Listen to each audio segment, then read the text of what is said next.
saat ini saya sudah berada di jembatan penghubung antara Kota Denpasar dan Pulau Serangan. Dulunya masyarakat ingin bersilaturahmi harus menggunakan jukung atau perahu tradisional. Disinilah cikal bakal agama Islam juga berkembang di Kota Denpasar dan kota-kota lainnya. Perkembangan Islam dengan suku Bugis sangatlah erat, dari suku Bugis datang dan hingga menetap di pulau ini. Sekarang Nadia ingin mengajak pemirsa untuk mencari tahu bagaimana sejarah dan kehidupan masyarakat Muslim yang ada di pulau ini. Mari kita telusuri.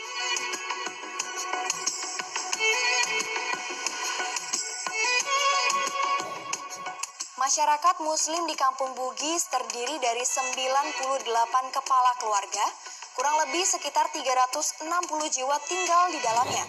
Kampung yang sebagian besar masyarakatnya bermata pencaharian sebagai nelayan, dikelilingi perkampungan yang masyarakatnya memeluk agama Hindu. Namun, keharmonisan antara umat Hindu dan umat Muslim di Pulau Serangan sudah terjalin sejak abad 17, masih sangat kental hingga saat ini. Mereka hidup berdampingan tanpa memandang perbedaan suku dan agama. Hal tersebut selalu diajarkan turun-temurun kepada anak cucu mereka. Selain terkenal dengan wisata religinya, Pulau Serangan semakin lengkap dengan adanya wisata air yang menjadi salah satu destinasi wisata yang patut dicoba. Di pulau ini juga terkenal dengan penangkaran penyunya. Inilah salah satu peninggalan yang ada di Pulau Serangan, yaitu Masjid Asyuhada, di mana masjid ini memang sudah ada dan dibangun oleh suku Bugis yang datang dan mendiami Pulau Serangan ini. Mari kita lihat pemirsa bagaimana kondisi dari masjid dan apa saja yang ada di dalam masjid ini. Menurut cerita, pembangunan masjid tersebut merupakan bentuk hadiah Raja Badung kepada masyarakat Bugis yang sukses membantunya memenangkan perang pada masa peperangan zaman dahulu.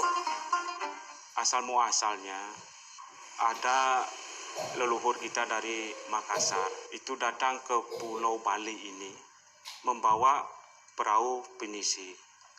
Di dalam satu perahu penisi itu berjumlah 44 termasuk ABK, termasuk nahkodanya yang bernama Puak Metua.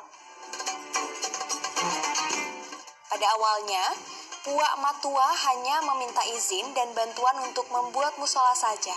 Namun Raja Badung memberikan tawaran yang lebih, yaitu membuat sebuah masjid. Masjid yang dibangun pada abad ke-17 ini menyimpan jejak sejarah Islam di Pulau Serangan. Salah satunya mimbar yang dibuat oleh para ulama terdahulu. Mimbar dengan ukiran khas Bali ini merupakan satu-satunya peninggalan yang masih tersisa yang berada di dalam masjid. Dan termasuk mimbar ini juga, ini adalah pemberian daripada Raja Badung pada waktu itu.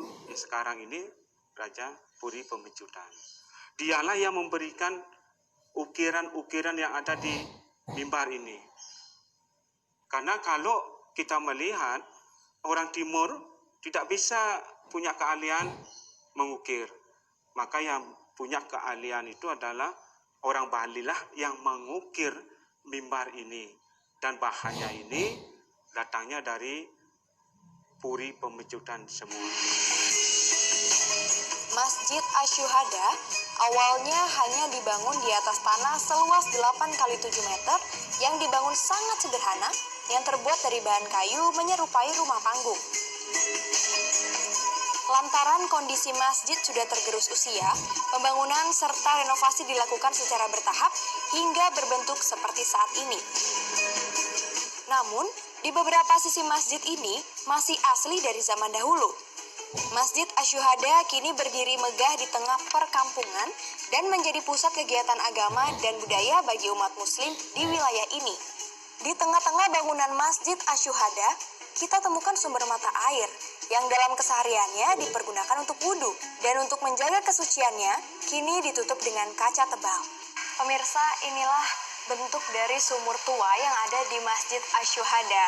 Walaupun bentuknya sudah berbeda karena untuk keamanan dan ditutupi oleh sebuah kaca, namun untuk manfaatnya sendiri dari air sumur ini masih bisa dirasakan untuk keperluan sehari-hari masyarakat sekitar. Dan manfaat yang sangat bisa Nadia rasakan di sini adalah untuk dijadikan sebagai air wudhu.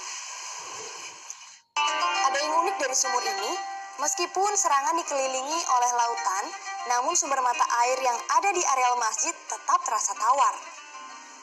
Air ini dulunya digunakan bagi masyarakat sekitar untuk minum, memasak, dan keperluan lainnya. Karena sumur ini merupakan sumber mata air satu-satunya yang ada di Pulau Serangan ini. Selain masjid, masih ada bukti-bukti sejarah yang masih tersimpan lainnya, yaitu berupa Al-Quran kuno. Al-Quran tua ini ditulis dengan tangan dan sampulnya terbuat dari kulit unta. Satu lagi yang bisa kita lihat sampai saat ini sebagai peninggalan leluhur masyarakat Bugis di Kampung Bugis Serangan adalah makam sesepuh.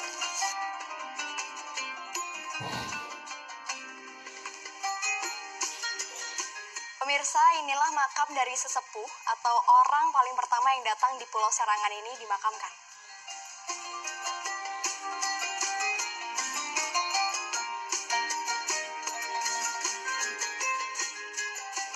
Bercerita tentang Masjid Asyuhada tidak akan lengkap jika kita tidak mengenali kuburan tua yang ada di bagian timur Laut Kampung Bugis.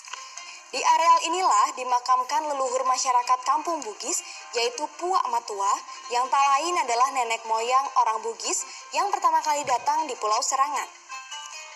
Selain makam Puak Matua, terdapat pula makam-makam tokoh-tokoh bersejarah dan ulama lainnya. Sisanya yang tersebar di makam ini adalah makam-makam para penduduk asli Kampung Bugis Serangan. Di setiap batu nisan kita akan menjumpai perpaduan ornamen ukiran khas Bugis dan juga ukiran Bali. Dan kita akan dapat menjumpai tulisan aksara Bugis yang tentunya tidak setiap orang dapat membacanya. Di makam ini juga tak pernah sepi. Setiap harinya selalu saja ada yang berziarah. Mereka datang dari berbagai daerah dari luar Pulau Bali.